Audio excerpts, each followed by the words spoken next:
Aus den Urdirektiven der spanischen Hofreitschule. Vom Pferde. Unter allen Tieren der Welt ist das Pferd das alleredelste, nützlichste und vortrefflichste, denn keines dem Menschen mehr dienet als dieses.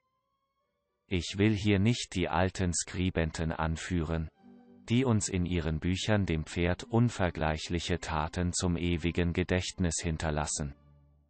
Nur von dem gemeinsten Mann anfangen, und bis zum König und Kaiser hingehen, wo es die Dienst und Nutzbarkeit eines Pferdes in allen Begebenheiten auf das Allerwundersamste finden werde. Betrachte einen Bauern, einen Bürger, einen Edelmann, einen Kriegsoffizier, wie sie sich ihrer Pferde wissen zu bedienen, einen großen Herrn und Fürsten, Könige und Kaiser, wie sich diese in allen unterschiedlichsten Funktionen ihrer wohl abgerichteten Pferde zu gebrauchen wissen, alle Monarchen, die sich bei Krönungen, Huldigungen, Jagden und anderem Reiten, mit Verwunderung des ganzen Volks und mit größter Zufriedenheit ihrer unvergleichlichen Pferde bedient haben werden.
In 1898, Feldmarschallleutnant von Holbein wrote the so-called directives, the general guidelines for the training of horse and rider at the Imperial Royal Spanish Riding School, together with chief rider Johann Meixner. They have been made available to a larger audience by Dr. Bertold Scherg, who included them as an appendix in his edition of an 18th-century manuscript entitled Unknown Texts from the Spanish Riding School, Ohms Press 1996.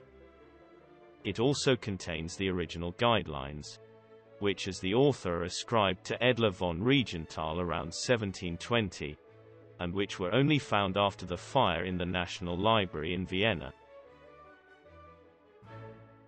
It describes the tasks of the Imperial Royal Spanish Riding School as follows.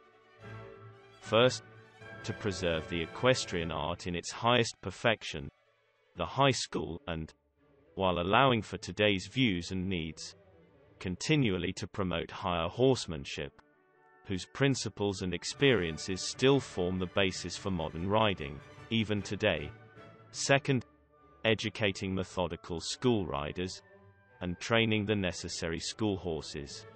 Third, testing the horse material of an independent breeding program that is at the disposal of the Imperial Royal Spanish Riding School, in terms of the durability of the bones, joints, and muscles, as well as temperament and character, with a view to using certain individual for breeding purposes.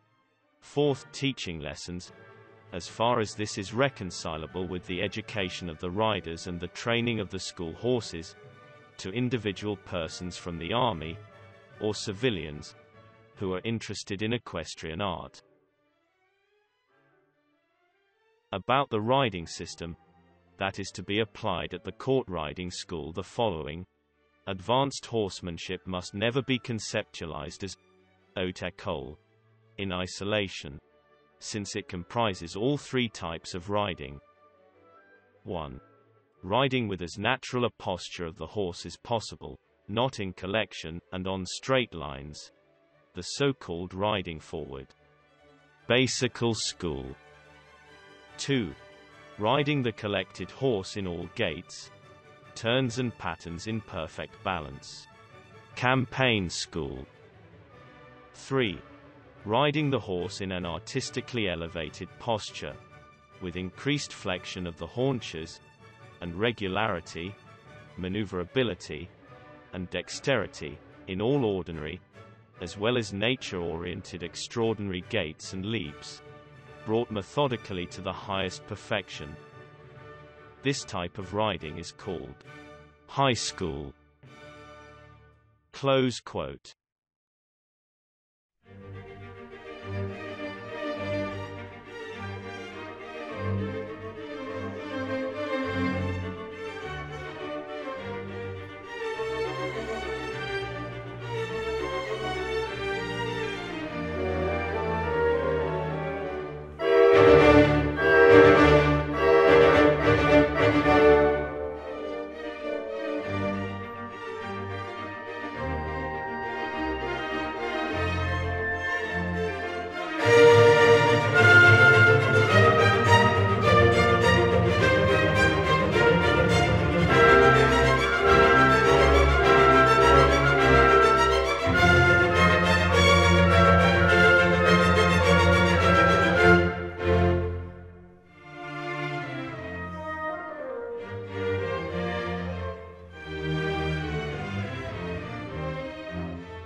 From the point of view of nowadays psychomotricism, classical training, that is correct for the partner horse, is a systematic path, leading to a dialogue in motion between horse and rider.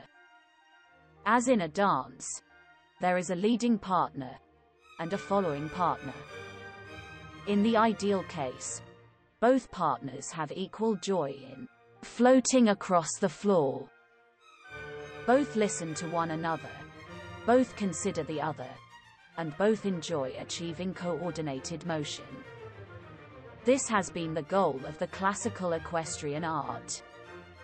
Classically correct riding instruction can still achieve it. The partner that is led, the horse, should enjoy being ridden and become a work of art in terms of mental and physical development, at the ideal of the traditional classical art of riding. In classical philosophy, horse and rider become one. They melt into each other, as Johann Wolfgang von Goethe described it. Mythology presents this with the picture of the centaur, horse and man in one body. But the rider shouldn't become the dominant head. The horse should be allowed to think as well. His contribution should be respected and valued.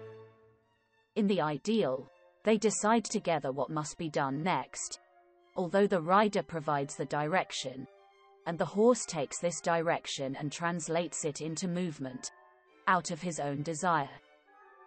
The horse can also make suggestions, which are usually reasonable, since the horse is the best judge of what movement is technically possible, and what isn't.